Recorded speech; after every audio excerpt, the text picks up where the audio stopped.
আসসালামু আলাইকুম। ভারতে এক জীবিত শিশুকে কবর দেওয়ার চেষ্টা খুবই ন্যাক্কারজনক একটা বিষয়। কারণ বর্তমানে পৃথিবীতে এই ধরনের ঘটনা ঘটার সম্ভাবনা অনেকটাই বেড়ে গিয়েছে আগের থেকে, কিন্তু এখনো কিন্তু এটা অনেক কম ঘটে। আর বর্তমানে এটা ঘটে গেল কোথায়? ভারতে।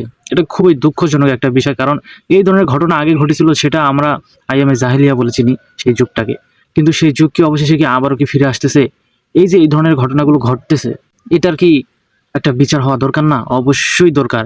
যারা এটার সাথে জড়িত তাদেরকে কঠিন থেকে কঠিন শাস্তির আওতায় নিয়ে আসা উচিত। ভারতের উত্তরপ্রদেশ রাজ্যে সম্প্রতি মাটি চাপা অবস্থায় জীবিত উদ্ধার করা হয়েছে মাত্র ২০ দিন বয়সী এক কন্যা শিশুকে। তাকে হাসপাতালে চিকিৎসা দেওয়া হচ্ছে বর্তমানে। এক রাখাল ছাগল চড়াতে গিয়ে মাটির নিচে থেকে কান্নার শব্দ শুনতে পান। কাছে গিয়ে দেখেন কাদামাটির ভেতর থেকে একটি ছোট হাত বেরিয়ে আসে। তিনি সঙ্গে সঙ্গে গ্রামবাসীকে খবর দেন। পরে পুলিশ এসে শিশুটিকে মাটি খুঁড়ে উদ্ধার করে। ভাবতে পারেন বিষয়টা? আর এটা কিন্তু কোনো বানানো কথা না, এটা প্রকাশ করেছে বিবিসি গণমাধ্যম, বিখ্যাত একটি গণমাধ্যম।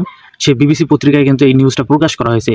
এই ঘটনায় প্রাথমিকভাবে কাকে সন্দেহ করা হচ্ছে সে ব্যাপারে কিছু জানায়নি পুলিশ। তবে ভারতে সাধারণত ছেলে সন্তানকে বর্তমানে বেশি অগ্রাধিকার দেওয়া হচ্ছে, আর মেয়ে সন্তানকে কিন্তু বর্তমানে অনেকটাই কিন্তু কম অগ্রাধিকার দেওয়া হচ্ছে। যার ফলে কিন্তু এই ঘটনাগুলো প্রায় ক্রমশই আমরা দেখি যে ভারতে কিছু কিছু সময় এই ঘটনাগুলো কিন্তু ঘটে।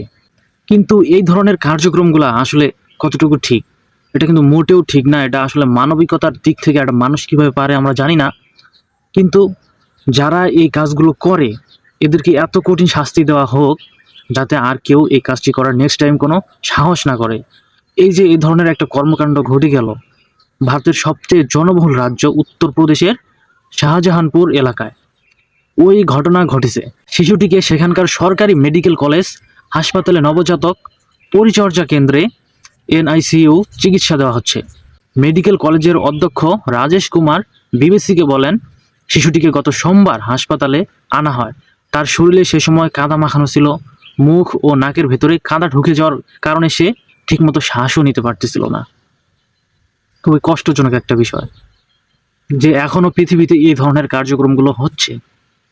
এটা আসলে কিভাবে পারে মানুষ, আমি এটা বুঝি না।